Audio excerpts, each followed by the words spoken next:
In this video I will be teaching you how to play the tabletop car combat game, Gaslands. We will be covering the very basics of the game. I hope this video can help others to play the game, and also it is a supplementary materials for more of my videos regarding Gaslands. The video will be time-stamped so that you can skip ahead to whichever you like, and it is in the description. Gaslands, in a nutshell, is played in rounds, and within each rounds there's 6 gear phases, starting to gear 1 going through gear 6. Each vehicle have a current gear and may activate in each phase that is equal to or lower than that current gear. Vehicles move by using movement templates and may shoot their weapon after their movement. A car in gear 1 can only activate in gear phase 1, and a car that is in gear 6 can activate in all of the gear phases. According to the book, driving fast is good. And speaking of the book, it is the single best resource you could have going into the game. It is colorfully and vibrantly laid out and has tons of special rules and scenarios for you to work with. At the back of the book you can find some templates which you can print out and stick on cardboard and use in playing the game. There are also acrylic templates available online. I got mine from Amazon. You will also need skid dice which are custom made for Gaslands. You can also just use ordinary 6-sided dice along with the conversion chart, but the custom dice looks cool and makes it more easier. I 3D printed my set. You will also need standard 6-sided dice. This game probably lets you roll up to 10 dice, but 6 dice is a good number to start with. Next is the cars. You can use Hot Wheels or Matchbox model cars, or any 1:64 or 72 scale cars, whatever is handy. Once you get the hang of the game, you can customize your cars with rad paint jobs, armors and/or weapons. The book will also come with vehicle cards, but I would suggest to look for something eye-appealing in the net. They will be very handy to keep track of your stats as you play a game. You will also need a minimum size of 36 by 36 inches or 3 by 3 feet playing surface, because any smaller than that it will get crowded. Gaslands also needs terrains, so container vans and or rocks will do the trick.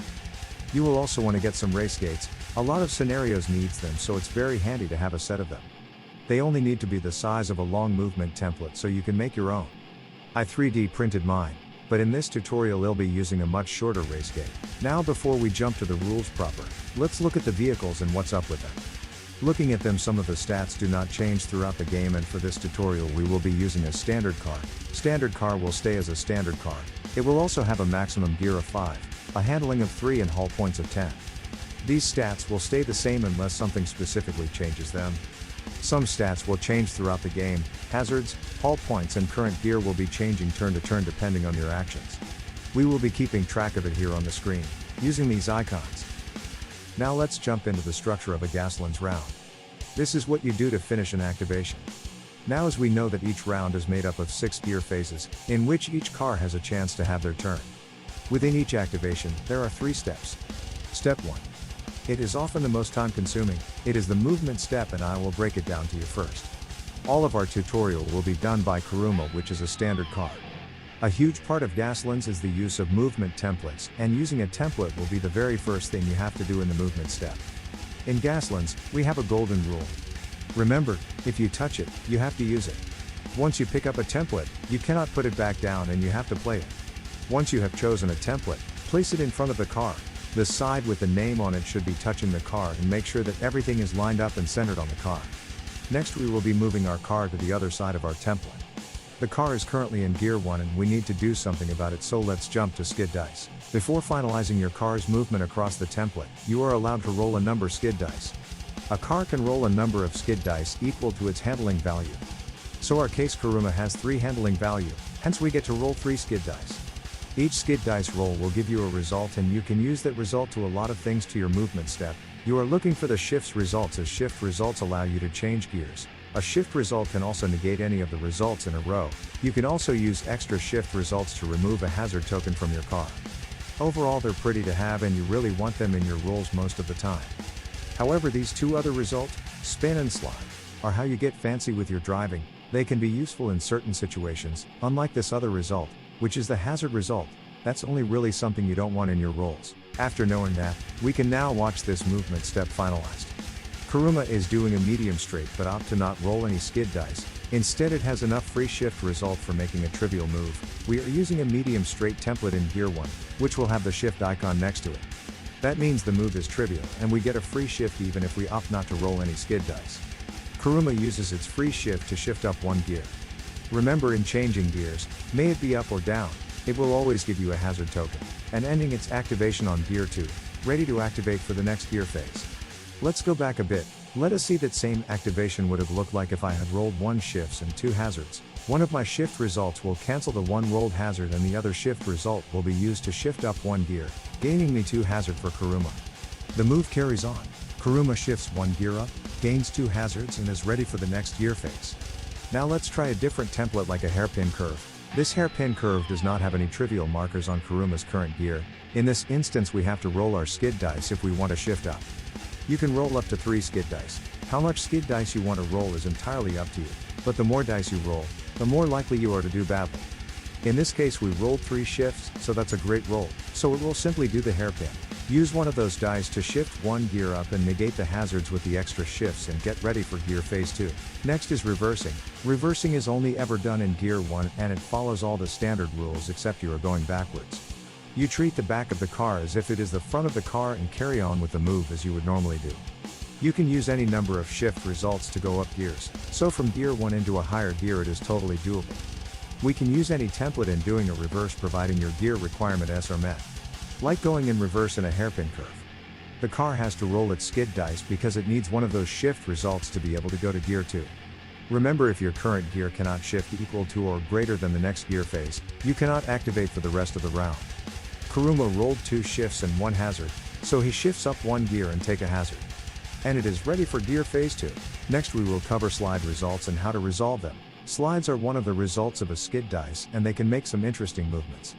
You can always negate a slide result with a shift result, but sometimes you may want to keep them around. In this case Kuruma ended up with 1 slide, 1 shift and a hazard in doing a hairpin curve. So if he wants to gear up, Kuruma will be likely taking 3 hazards in this phase, 1 from gearing up, 1 from the slide and 1 from the hazard. What happens now? We put down the slide template on that divot on the movement template, which should on all other templates, and then move the car so it's perpendicular to the top end of the slide template.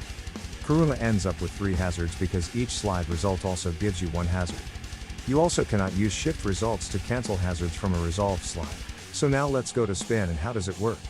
A spin works exactly like a slide in terms of the rolling. You can again negate these results as you have a shift result to spare. So Kuruma rolled 2 shifts and a spin in doing a hairpin curve.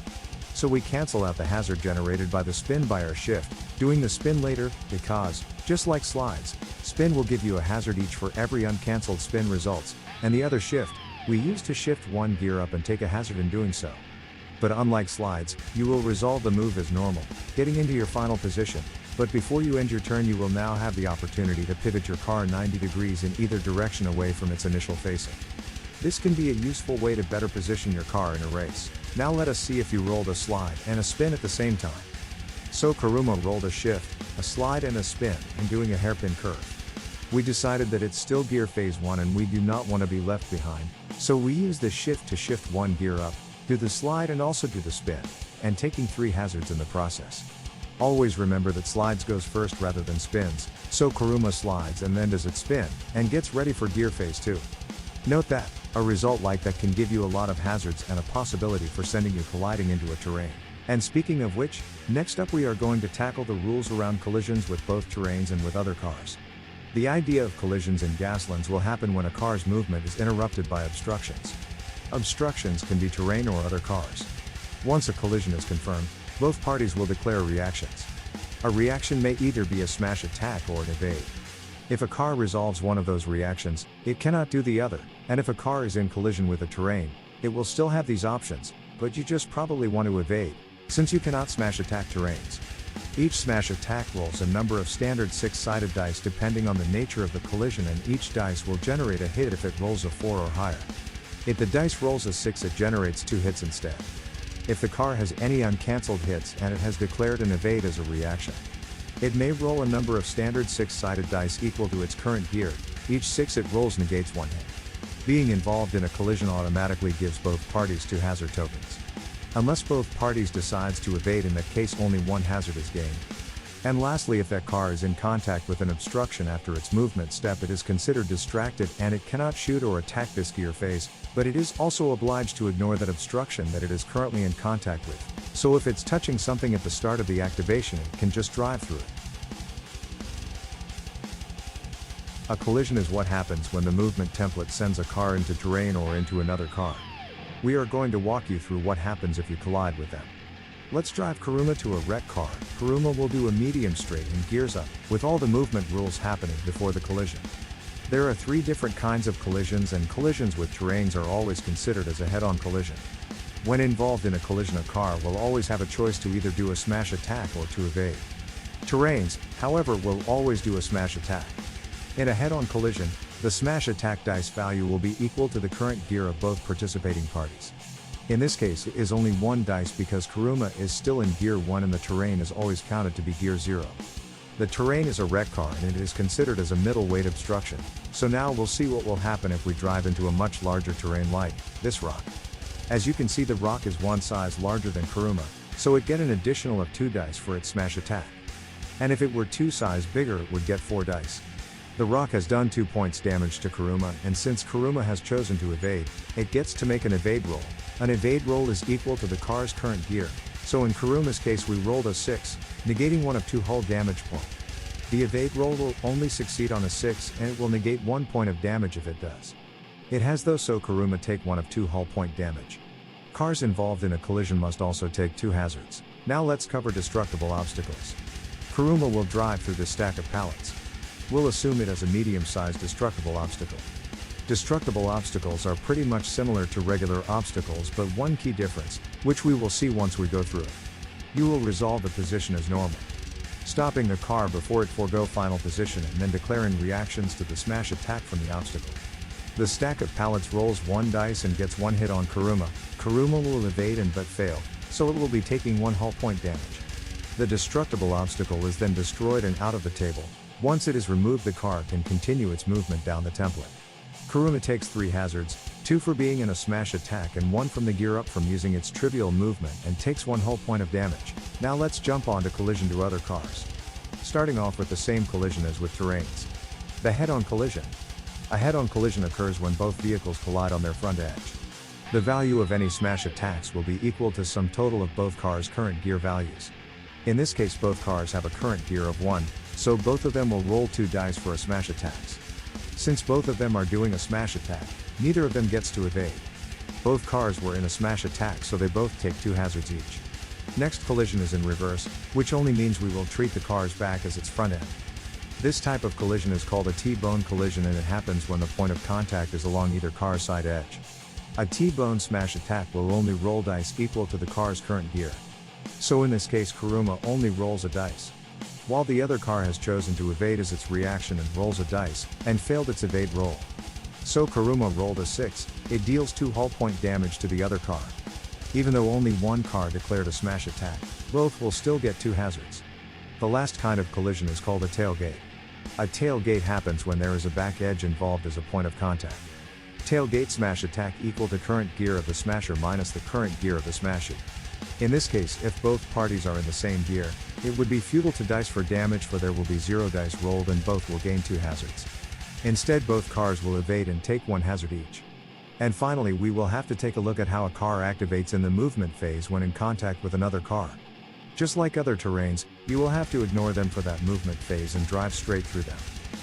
Now that we're done covering the movement step, we can now jump to the attack step. In a nutshell, an attack step can only be activated after your movement step and you are not distracted. Distracted is, if the active vehicle is touching an obstruction at the start of its attack step, the active vehicle is distracted and cannot make any shooting attacks or dropped weapon attacks. Every vehicle has a crew value, which indicates how many attacks a vehicle can make during its attack step. A crew member is equipped with a handgun by default.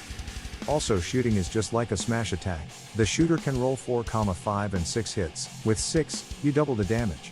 And for the shootee, roll dice equal to his current gear. A 6 can let you evade a hit. When talking about the attack step, the first thing to check are the weapon ranges. Weapon use movement template as their range.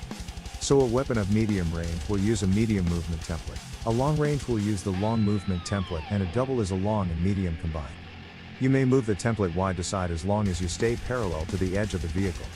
Try to keep the template as close as you can to the edge while staying parallel.